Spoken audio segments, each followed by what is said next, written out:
Hello? Hello? Hello?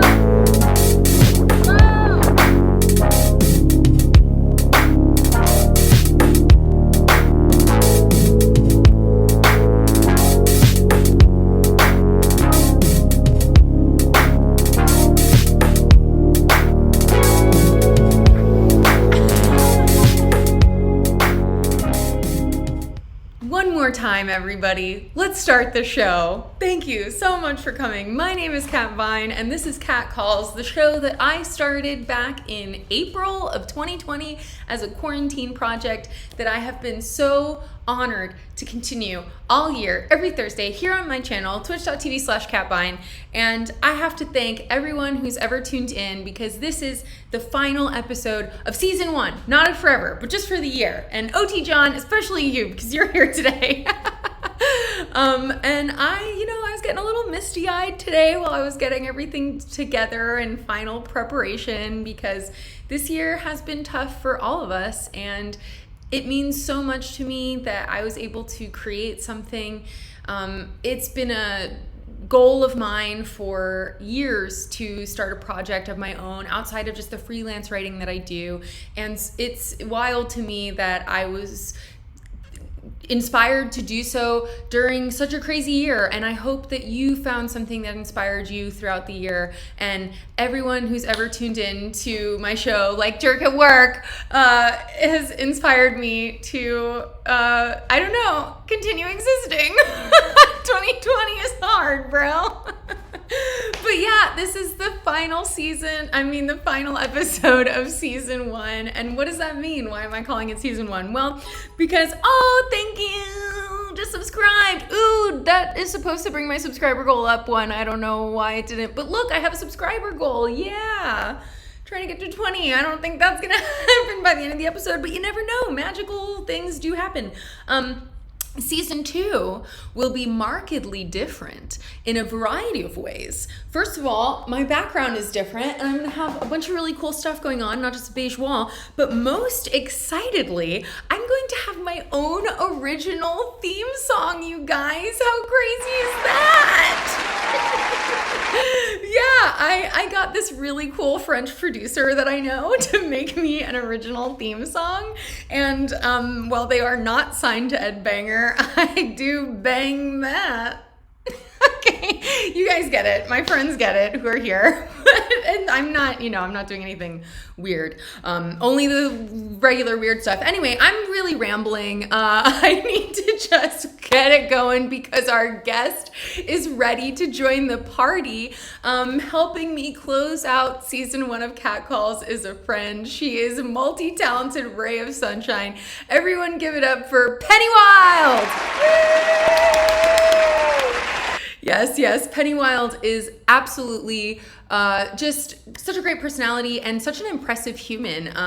I first met Penny when she collaborated with Coby Ashpis on a hacked dance game pad, like a DDR pad, which they rigged up to work as a live sample launch pad so she could actually dance and make music at the same time. And why would she do that? Because Penny is a classically trained dancer who traveled the world in show productions years before she ever learned to use a DAW. But as soon as she was exposed to the dance music, her whole life changed, and she's thrown herself into the world of electronic music and movement with an obsession of bridging the two worlds together in a really interesting and enlightening way. Kind of like my roommate who relates movement to science. It's crazy. Science, movement, music. Oh. Back in October, Pennywild dropped a 5-song EP based around this concept called Midi in Motion. It's a fiery, versatile group of tracks. It's out now on Dome of Doom. It celebrates a lot of different styles of dance. There's like vogue, there's hip hop, there's swing, and it does it all in this like cool, brooding, like warehouse vibe. It's really fun. And she actually made a video for the intro track. It's called A Dancer's World, and I'm gonna play it for you right now, and when we come back, Penny will be on the line, and hopefully my camera will still be working, because the last time I tried to do this on Saturday, my camera stopped working. And this is a new computer, so we're really crossing our fingers, and everybody say prayer that it works properly. And either way, we're gonna have a good time. I like the people I see in the chat. Jamie Woe, I see you. Let's watch this video. Simplicity. It's the state of complete simplicity, costing no less than everything. My camera still works. I forgot I had myself muted. It's been a whole fun, exciting adventure here on the season finale of Cat Calls. But look who I've got. Pennywild! Pennywild! Hello, and it seems to be working. I love this. How are you doing, girl? Say hello. Where are you? How are you? Hey guys, it's Kat. Great to see you again. I'm in New York City right now, which is not where I live, but it is where I am right now. And yeah, we had some snow yesterday. That was wild. And it's super loud here and it's super cold, but I'm really happy to be here. I miss New York so much. So yeah. So you were telling me that did you grow up in that area? What brings you back to New York City? Yeah, I grew up in New Jersey, but I spent a lot of time in New York City pursuing my musical theater hobbies and career. And then I moved to LA about 5 years ago. So I've been away from New York for quite some time, but I typically try to come back as much as possible to see my family and to see my friends from, childhood and young adulthood. So I hadn't been back since the beginning of the pandemic, and there were a couple of projects that I've been meaning to collaborate on with some of my New York City choreographer and musician friends. So I came here for a month and a half to kind of tie up those loose ends before 2020. And of course, I haven't really been able to do all that I wanted to because of the pandemic. But I've been able to at least be on their same time zone, even if we're not seeing each other in person. We're able to Zoom and it's easier. And I was able to spend Thanksgiving with my family. Oh, so that's nice. Yeah, it made sense. That's lovely. Well, I'm really glad that you made it here to chat with me, and shout out myself for doing a little bit of squaring your face in the scene, but it's all good. Nice. I know that you were just doing a little bit of Zoom dance lessons. Is that something that you do regularly? And can I sign up? You absolutely can. I would love to dance with you, Kat, on Zoom or in person one day. But yeah, I do. Since the start of the pandemic, I used to have, multiple residencies in LA DJing, and that was really kind of supporting me financially, or at least was really good residual income when I wasn't working on a show or a choreography project. But because the well ran dry there, I had to figure out another way to make ends meet. I'm definitely an up and coming artist. I don't have crazy label money. The label that I work with, Dome of Doom, is independent, so it can be harder.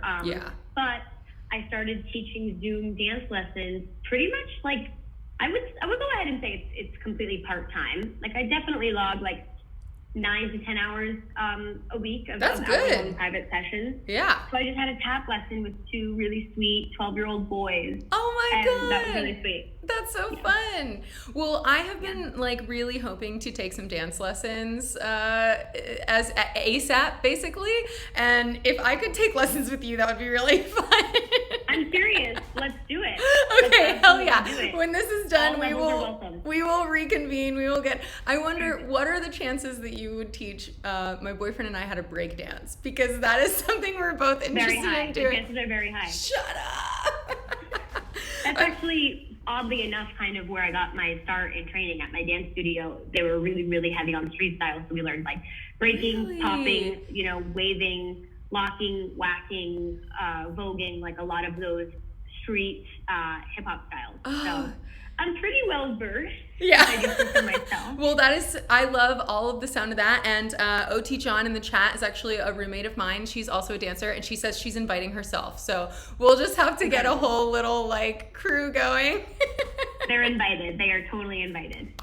I also saw on your Instagram that you recently watched the Mariah Carey Christmas special on Apple Plus, which we just did at my house last night too. Boy, did we ever. It was an experience. The gowns. Yeah, the gowns, the looks, the gags. I was completely blown away. And she really is the elusive chartreuse. She really keeps delivering. It really is insane. I'm definitely a part of the Lamely, the Mariah Carey sort of fandom. Ooh, the Lamely. You know the name and everything. You're serious. Yes. The vocals are there. The looks are there. And my girl Ariana was in the back killing it like it was nothing. So I know. It was truly fun. Everyone who's watching, if you haven't watched Mariah Carey, if you don't have Apple Plus, don't worry. I have a login for you. I signed up for I'll cancel it 4 days from now, but we can all watch Mariah Carey first. We were actually in the house, like, trying to copy all their dance moves, so it just... The elves, it was insane. They were so festive. I loved it. All right, but actually to chat about you and your work, we were just watching the video for Intro: A Dancer's World, which was seriously giving me some chills. Who is that speaking on the voiceover? It's such a cool voiceover. Yeah, thank you so much, by the way, for saying that. That really means a lot to me. It's actually Martha Graham. Okay, I'm not smart enough to know who Martha Graham is, so you have to tell me who Martha Graham is and teach me. Very iconic modern dance pioneer. I don't want to say founded the genre because there were quite a few, curators that really pioneered that genre, but she is definitely one of the most iconic. There's an entire technique in modern dance that's named after her and devoted to her. So it was really important to me to kind of highlight some of those tastemakers in dance performance, because we wouldn't have a lot of the street styles that we know today. We wouldn't have a lot of those Instagram hip hop classes and Instagram hip hop, music videos if it wasn't for genres like modern dance that really took dance from a very linear balletic perspective where there was very specific vocabulary, one lexicon. It was very straightforward and it was very placed and everything was very sort of mathematical.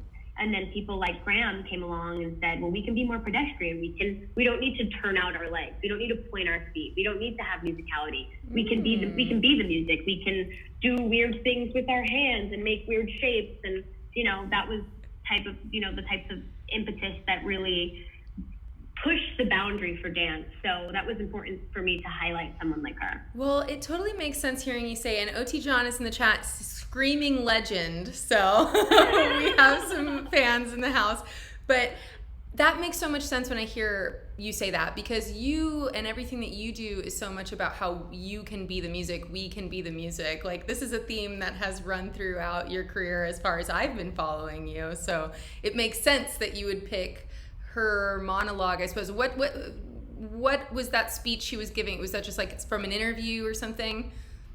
It was actually from a DVD called Graham in Performance that happened decades ago, but it's on YouTube, and it's this really, really intimate, visceral moment where she's walking the videographers through the dressing room in one of their performances, and she's just spewing these gems, dance is communication.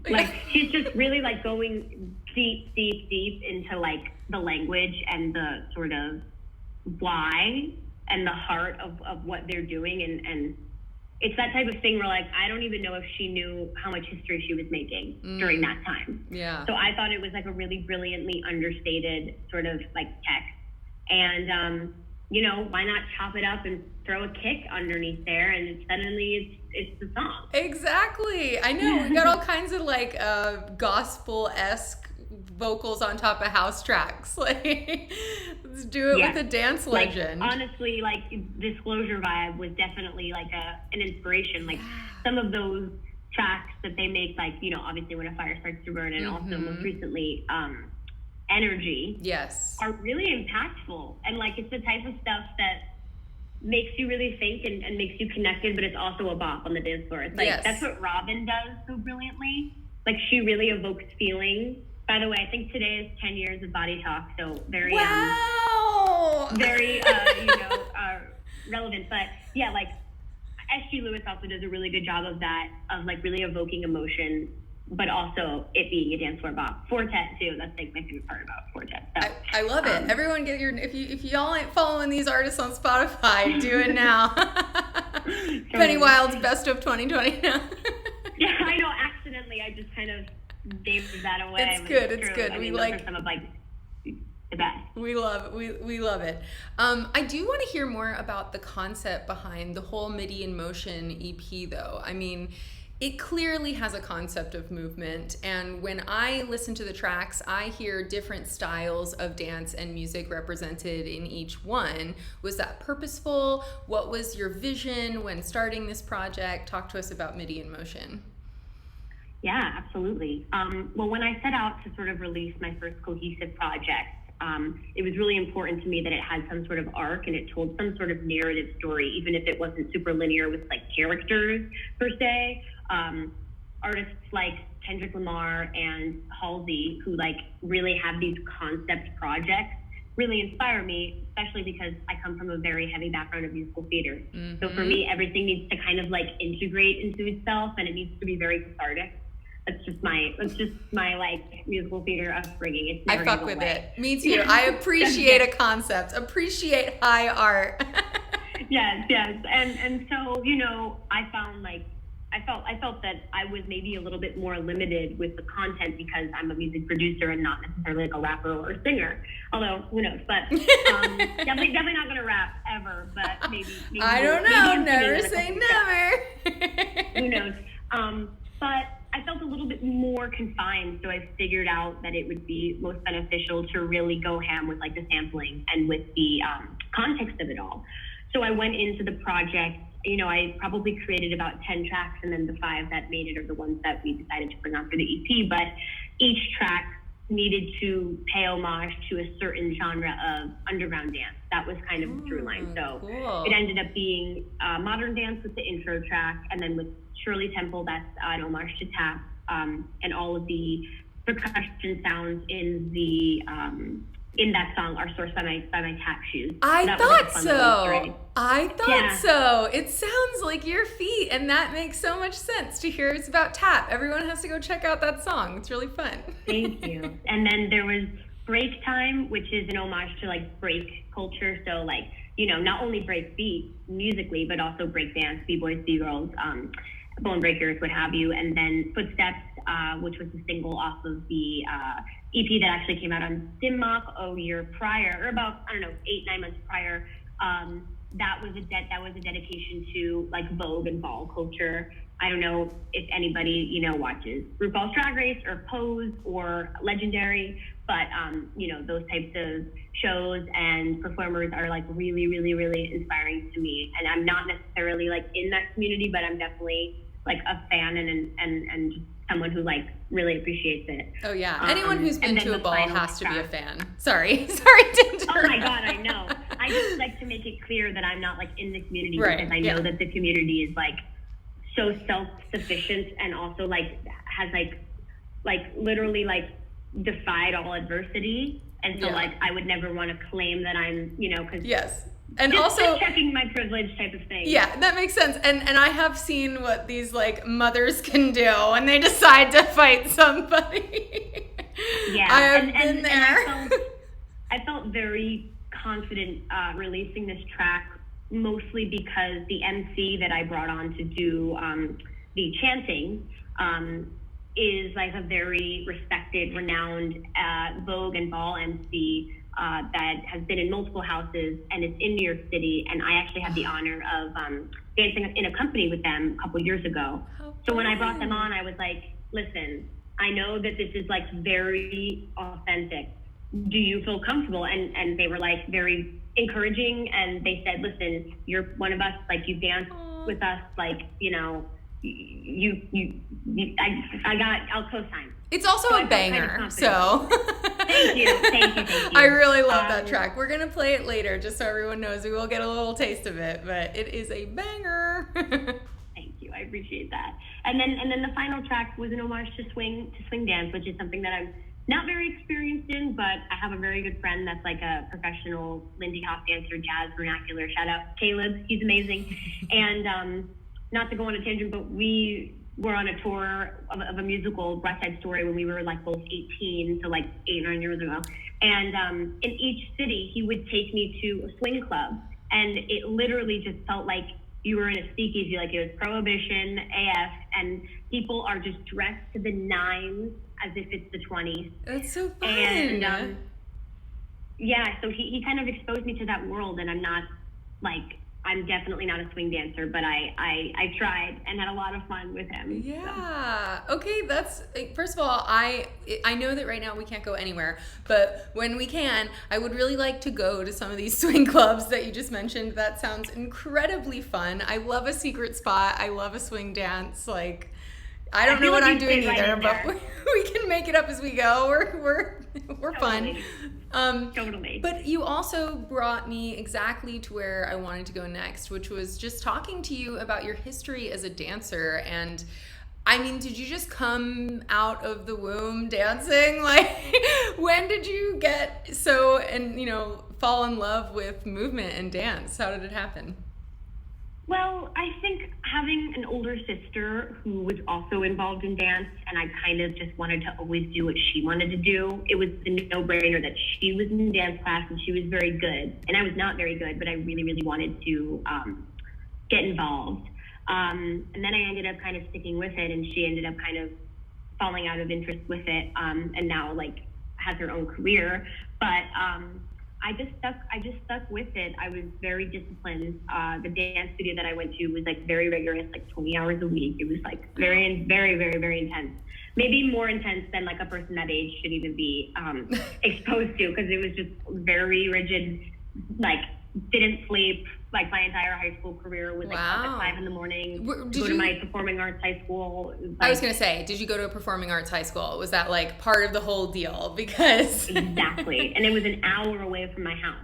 Wow. So, and we were on a very early schedule, and then after that it was dance team, and then the school play, and then driving to my studio, and so it was just very rigorous. But I enjoyed it. I really thrive off of that type of energy requirement. Yeah, well, you must, because you've stayed in performing arts your whole life, and that is just the name of that game. Just horrifying deadlines, and how am I going to make it through the month? Yeah, minus having to worry about money. That's what I'm saying. How are you going to make it through the month? That's so nostalgic for those times where I was able to be just as creative as I am right now, but also just trust that I had a roof over my head. How nice was that?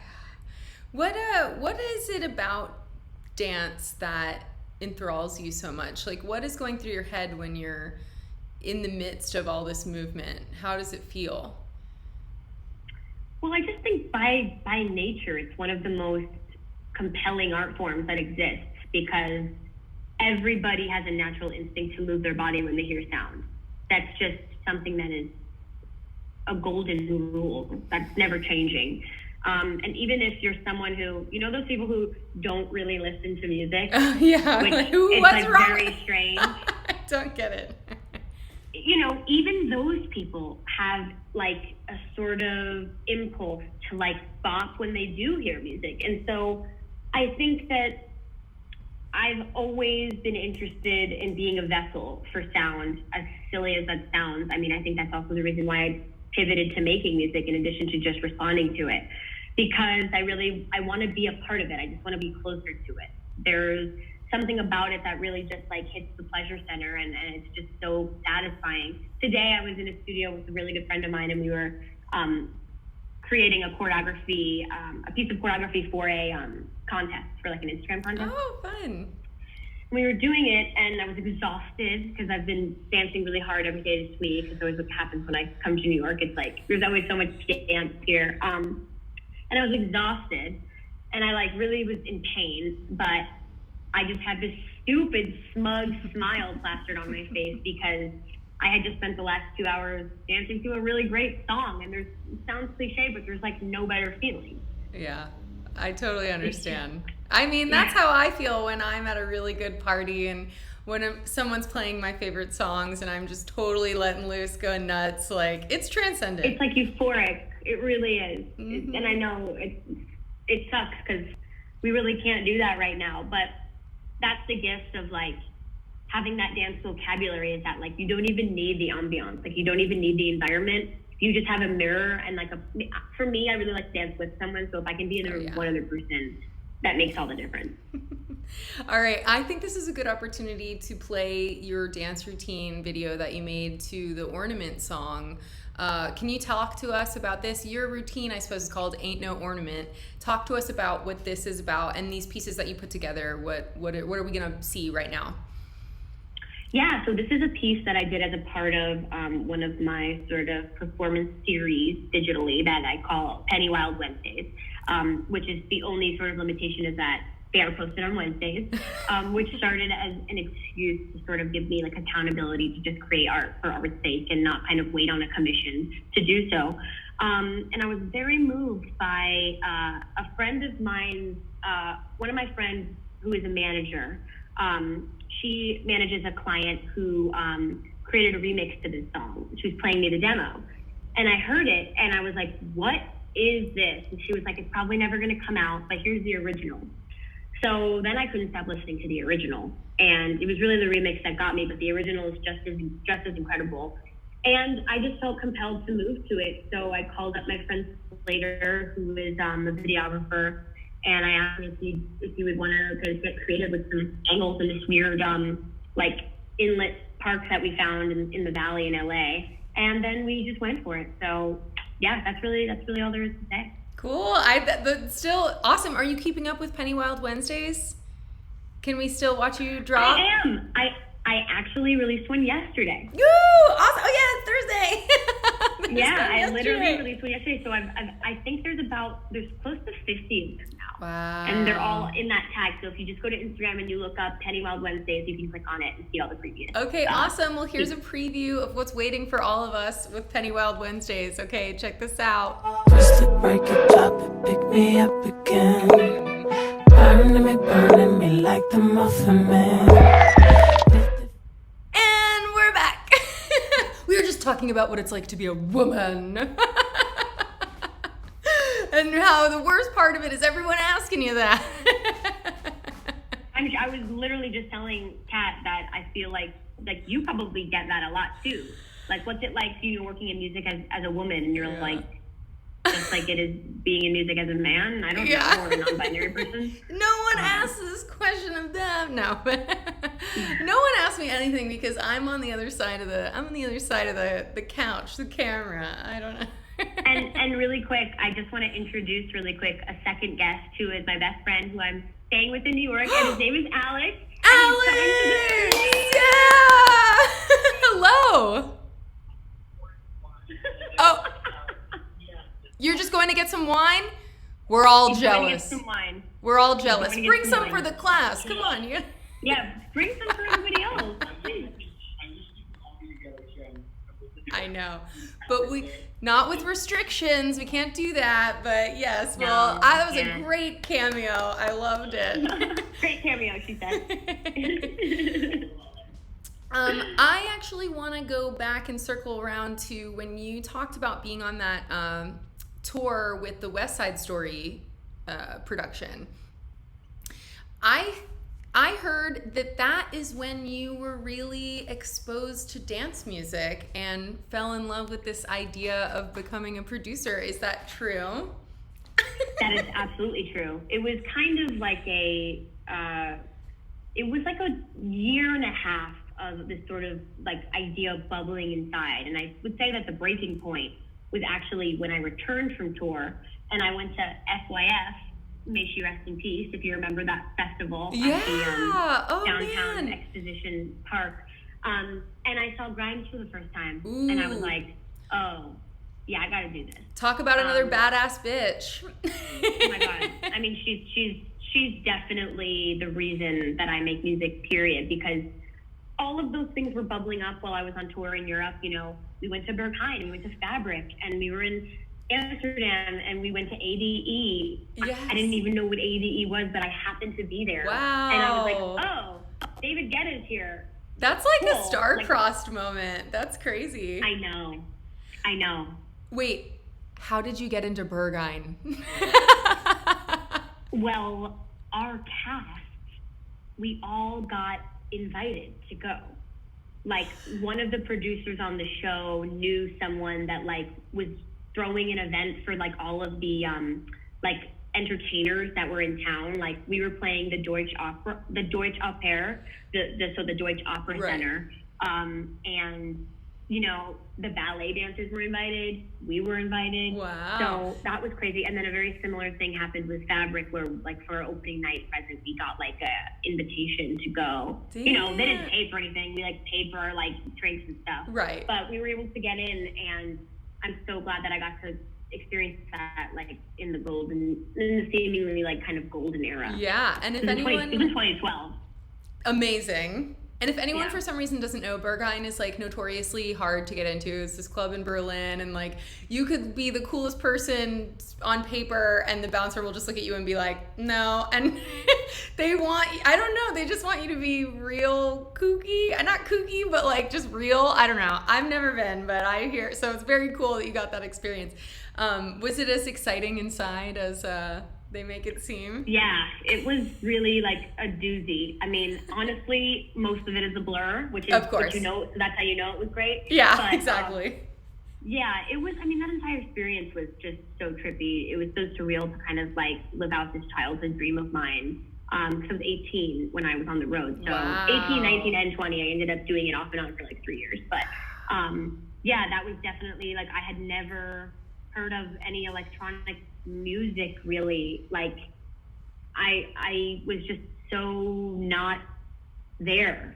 I just was growing up seeing Broadway shows. I didn't care about concerts or raves, you know, I was so young. So Yeah, that makes sense too, yeah. Oh Yeah. man, that must have been such a mind expanding moment. As you did begin to explore the world of music production, how do you feel your dance experience lent itself to the way you create music? I was very interested to hear about this as well. And then OT John in the chat also, when we were talking about Midi in motion, was wondering how your dance background influences your approach to producing. So kind of the same question. Have you noticed That's anything? a great question. Yeah. I love this question so much. Well, I think, you know, fundamentally, it was an easy transition to understand what it's like to create my own work without commission, without any sort of outside pressure or ask. So it was, you know, great because I had as much creative freedom as I desired, but it was also kind of hard because no one was giving me a deadline or even asking me to make music. There was no demand. I was not established as a DJ or a producer. My sort of journey through music has been like kind of gaining a little bit of respect and notoriety just in the local Los Angeles community, throwing parties, DJing a lot of like, you know, really like fun clubs and opening for bigger DJs, but not having any original catalog. And that was always like a real big roadblock for me to like take the next step in my DJ career. Yeah, totally. And I just wasn't ready to release music because I had never opened a DAW before. So I was like, I don't know if I'm EQing anything correctly, or if like what is a like how do I automate and what's a frequency and what's flanger and what's a VS. Oh, that flanger. Like It'll get you. Oh yeah, Tame Impala knows all about that. But yeah, so the workflow was similar. On my own time, nobody's asking this. Nobody knew they needed it. You know, like nobody cared. And so I know how you feel. Similar. Yeah, I'm like, okay. But obviously it's a much different workflow creatively just because it's just a different operation. You know, moving your body is very like, you know, easy to manipulate when you have a good sense of your like center and you have like a bunch of steps to choose from. And I guess it's actually kind of similar now that I think about it with music production, because there's like a array of sounds and effects, and you just kind of have to find the right marriage. Yeah. So it actually, I guess now that I'm talking through this, it's quite similar. Yeah. It just feels different because it's just obviously different application. Yeah. When you are producing something, is there some sort of visceral response that you have as a dancer that lets you know you're like on the right track? Because I know when you're making something and you've been stuck listening to the same loop for like 5 hours, it starts to feel like this is crap. Like, and then maybe you come to like it again near the end. But do you have like any sort of sense in that way? Yes. I distinctly remember like building some synths for Do It to Music, and I couldn't figure out exactly like the stanchion or like the rhythm of how I wanted, you know, one of the leads to sound. And I remember kind of like walking away from the computer and kind of like starting to dance a little bit and figuring out like what is my body saying? Like, how am I wanting to react to this? And what feels like, if I was like in a club, how would I kind of want to like respond? And I remember that kind of being a breakthrough moment and saying like, oh, if you're ever stuck on the keyboard, ask your body and then come back.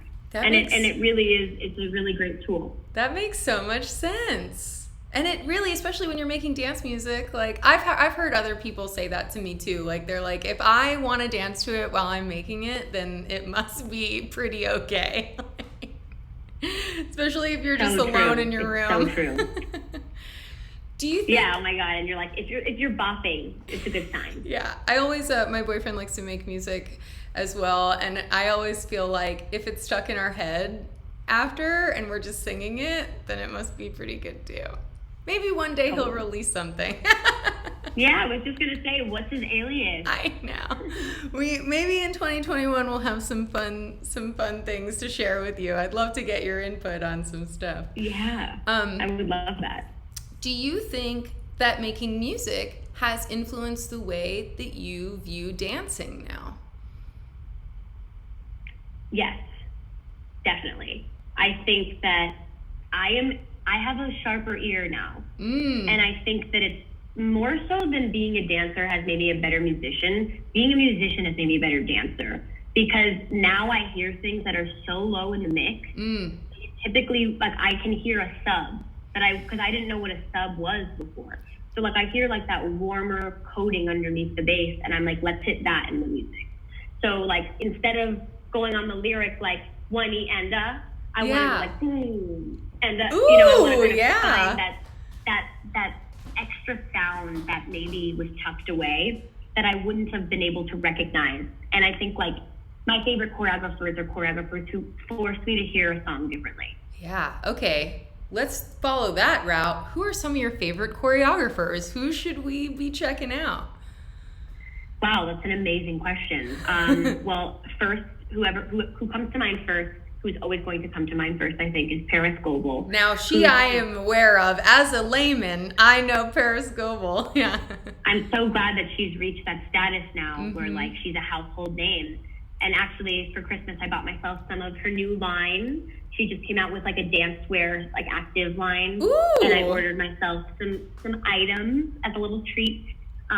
Congrats. So Paris is incredible. Thank you. Wait, who else? We're very happy. Yeah.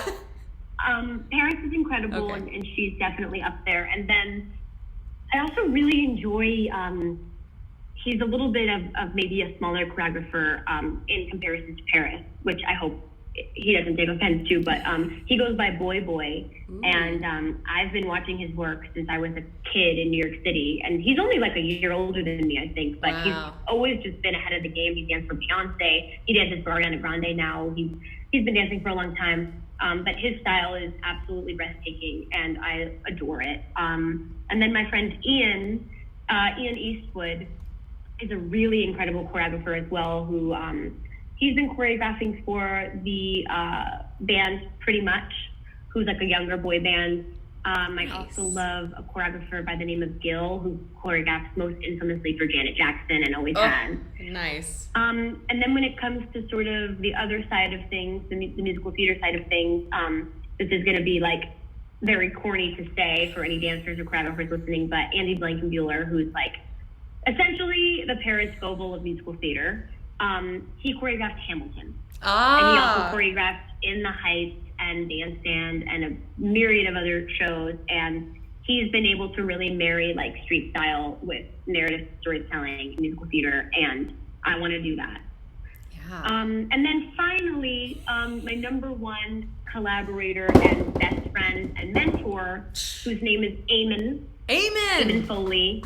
Yeah, he's definitely one of my favorite choreographers. I've worked for him for the last 5 years as his associate, and we are working on a little film that we're actually shooting on Saturday with a really awesome Broadway director that we both like are pinching ourselves. Wow. But Eamon is definitely like my number one inspiration and a fantastic choreographer, so definitely check out his stuff too. I will, and Eamon must be proud of you because you've been directing and choreographing yourself. He really is. Like, he's my age, but he's been working on Broadway since he was 5 years old. Wow. So but he he's has all seen this some experience. things. Yeah. But talk to us about your career as a choreographer. When did you first like start choreographing? I feel like I can't say that word. What is the present tense? What is the active verb term for choreography? There's just a different emphasis. Choreographer versus choreographing. I see. Choreographing. So the long A versus the short A. Who cares? We're learning words. Wait, hold on. I have a thing I can do. Whoop. Fun fact. Choreographing. Nice. You nailed it. Knocked it out of the park. So I was lucky enough to attend a performing arts high school, and as a part of my dance focus at that performing arts high school, we had a choreography class. So like once a week for 4 hours, we were working on developing ourselves as choreographers. So I think that's where it kind of began. We were given the opportunity to present original work at our high school and beyond. So that's kind of where like the bug started. And this is like so cliche and cheesy to even mention, but I remember we get these awards at the end of the year. Like there are like 4 awards per class that are given out. And I received most improved choreography. Hey! So, I was most improved clarinet player one year in band. Incredible. Like, it's like a funny consolation prize because it's not best choreography, but it's most improved. I was like, I'll take it. Did I suck before? I know, like, okay, this is a backhanded compliment. I mean, I don't care. I'll take it. It was like one year I got like most unique in something, and I was like, so like the weird one. What you're trying to say is that you're right, but like hilarious. I just want to shout out Jake Pierce Photo in the chat real quick. He's been dropping some really fun like jokes, but we're talking and I can't like joke about them. But he says, here's one I can share. He says that's a Jewish mother compliment. Happy Hanukkah, everybody. I agree. As a Jew, I can relate. Yes, that's correct. So yeah, I've always been interested, and there's consistent challenges, and that's something that I think I really gravitate towards. So it's been definitely something that I've always wanted to do, and I think I'll probably do for as long as I can move my body. Yes, and you just had a really big video come out today. Congratulations. We were watching, Zedd, what is the name of the damn song now? Inside Out. Inside Out, that's right. Yes. It's so cool. You directed Thank you and so much. choreographed that piece with the couple dancing. It looks like at times they're fighting, at times they're totally in step with each other, they're moving through the house. Talk to us about that experience and how working with Zedd came about. Yeah, definitely such a pinch me moment. And I just want to add that, I couldn't have done the choreography that I did on that project without those dancers. They were like super influential and really inspired me. Oh, cool. Every step that we did was kind of like a union of all of our styles. It was a really collaborative experience. I wrote the treatment and I conceived it, and I, directed all the shots and casted and all of that. But when it came down to like choreographing, I would give them a step and they would slightly adjust it to kind of fit their body. And so it was like an experience like I've never had before, where yes, I was the choreographer and I did kind of invent the foundation of the steps, but we really did do it together, which was really beautiful. Awesome. So in the video, I actually credit them as co-choreographers because I really feel like that was a credit that was deserved. I am a friend of one of the media people for Zedd's team, and we have been wanting to collaborate for a long time. And then this release was kind of falling into their camp's lap. And I mentioned that I'd be interested in directing something for him. long shot. Yeah, right. And That's he one of those said, things you send out and you're like, yeah, fuck it, why not, man?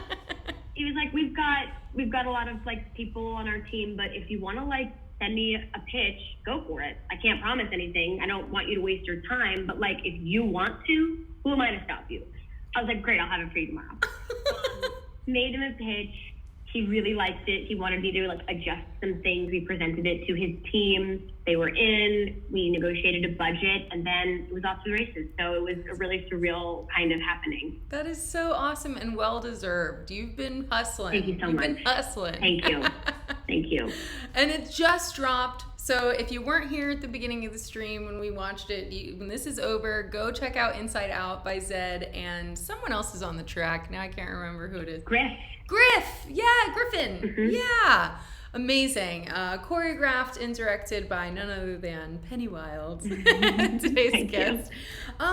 What else do you have coming up? You teased that you're working on a show while you're here in New York. I understand if you can't give a whole lot away about that, but what else is going on in Pennywild world? What is on the docket in 2021?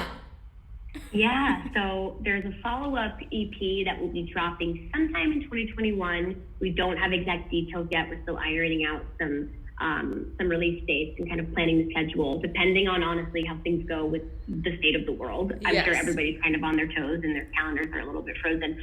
So I'm really excited about that EP. It's going to be kind of a similar sonic style, so it's definitely going to stay in like the house and disco world, but contextually it's completely different. So it has nothing to do with dance, and is also a concept piece, but I won't give too much away about that. Yeah. So I'm really working, chipping away on that EP. It's not completed yet, so pending, but really devoting a lot of my energy at the top of this year to that. And hopefully I will have accompanying visuals to, a handful of those songs, depending on the budget and demand. But that's something that's really important to me, is like pairing visuals with my originals. And then I'm really trying to kind of like kick off this direction, career. So any artist that I'm into that, is maybe interested in collaborating, that could be, something that comes about this year. So I'll definitely be like pitching a bunch. Hell yeah. Now you got this Zedd reel. Everyone better recognize. The last video that I got to direct this year was for R.L. Grime for his song UCLA. So that was kind of the first one. And we were watching that too. Oh, cool. Yeah. I'm so glad. Fun. That was like such an anthem of the song that I remember from years back. So it was really trippy to kind of put my stamp on that. But so original songs, original videos, and hopefully some videos for other artists, because there's nothing that I love more than collaboration. So that's kind of on the horizon. And then on my Instagram, which is at Pennywild Music, I always drop those little tidbits of like, they're sort of like half music videos, where it's usually not my own music. It's usually like a song that I'm just really like vibing to, and I'll usually throw some story together and throw it on Instagram. So I love it. Yeah. Okay, I should have asked you this before that last question when I think about it, but I'm just saying, this is the last Cat Calls I'm going to do in 2020. Coming back in 2021, it's not over, and it's gonna be exciting. It's gonna be new, but it's been fabulous to have you as my last guest of the year. But as it is the end of the year, I was wondering, it's been a monumental year. I think we all expected 2020 to be big, but we never in a million years could have thought it was gonna be like this. What have you learned in all of this insanity about yourself and what's important to you going forward? I think we always kind of reflect at the end of the year, but I wonder what has stuck out to you through all of this, and what do you want to share with folks before we go about it? I mean, it has been a whirlwind, to say the least, and I think it's been devastating for everybody. It's unprecedented. I know that it's the worst word, but we're all just, sick of it now. The best way to describe it. I think I definitely have learned a lot about myself in this sense of like, stay in your lane. I spent a lot of time on my phone this year. as I'm sure a lot of people did, and I'm just plagued with like other people's success and other people's highs and also their lows and comparing it to mine. And this year, with the help of my amazing therapist and like self-help books and, you know, what have you, and my friends, I've really learned to just reel it in, slow it down, and focus on yourself. And I don't mean like only focus on yourself and have no regard for others, of course. I do mean, however, it's important to keep things into perspective and to understand that really at the end of the day, you're really only competing with yourself. And I think that like, I have a lot of incredible, inspiring friends and peers and coworkers that have like done incredible things against all odds this year. And I was really inspired to kind of like get off my ass and like stop moseying and you know, complaining about what I can't do, and instead take control of the things I can do, like releasing an EP or directing a music video, or even more important things like finding a really incredible relationship that I had this year, or, you know, calling my parents once a week and doing a video chat with my entire family. I was never doing that before. Yeah. I also like, this is unlike, I'm sure everybody else can relate, but like I really fell in love with cooking this year, as everybody else did. And you're in a kitchen right also, now. I'm in a kitchen right now. It's just my brand. It's my lifestyle. And also like totally became like a cocktail snob and like started making my own drinks. And yeah, we're gonna give like, bartenders hell when this is over. Like, what do you call this fucking thing? A Heineken? No. Yeah, it's like I find myself now like wanting like a Negroni for a cocktail, and it's like, oh my god, who have I become? But yeah, I mean, the lessons have been, some of them have been trivial and some of them have been, you know, more substantial, but definitely doing nothing but introspection this year because there's no distractions. So that's a really good question, and I hope I answered it. But I guess just trying to stay in my lane and focus on what's important, and take it as inspiration. Like, it's a roadmap when you're jealous, you know, when you're envious, it's really a roadmap to be like, what's wrong with here? Let's look inward. Yeah, why am I having that gut reaction? What's going on? What do I think I'm not doing? What do I... Yeah, exactly. Yeah. I think those are sage words, and I think that it's definitely something that we've all experienced this year, if not before. Maybe it's more heightened awareness with that, but I'm proud of you. Thank you, Kat. I'm so proud of you too. I've loved watching your journey, because I know that you were sort of like on retainer with certain publications, and you were kind of working like very consistently, and you still are. But now, especially like even just with Cat calls, like, first of all, your guests are all fire. Ah, thank you. Like, you get such incredible guests, and I think it's a testament to like how much research you do and how like authentic you are. And I'm sure that like when someone like Alice in Wonderland comes on here, and then her peer is asked to come on, and she says like, oh yeah, that interview was amazing, and that's why they keep coming back, you know. So I'm really excited to see what happens with your career, and I'd love to come back next year. You're so invited. Aw, and everyone's being nice to me in the chat too. Aw, this was really fun. Now I'm really blushing. I'm not just covered in pink crap. Penny, it was so wonderful having you as a guest today. I really appreciated all of your thoughtful comments, and I really loved getting to chat with someone who has a different perspective from the regular DJs or producers we have on the show all the time. And I'm so happy for you and your big Zedd premiere today, and I hope everyone follows you on Instagram for Pennywild Wednesdays, and I'm hitting you up in the DM for some dance lessons, just in case anyone wasn't here to hear. She's doing dance lessons over Zoom because it's quarantine, baby, and we gotta do what we gotta do.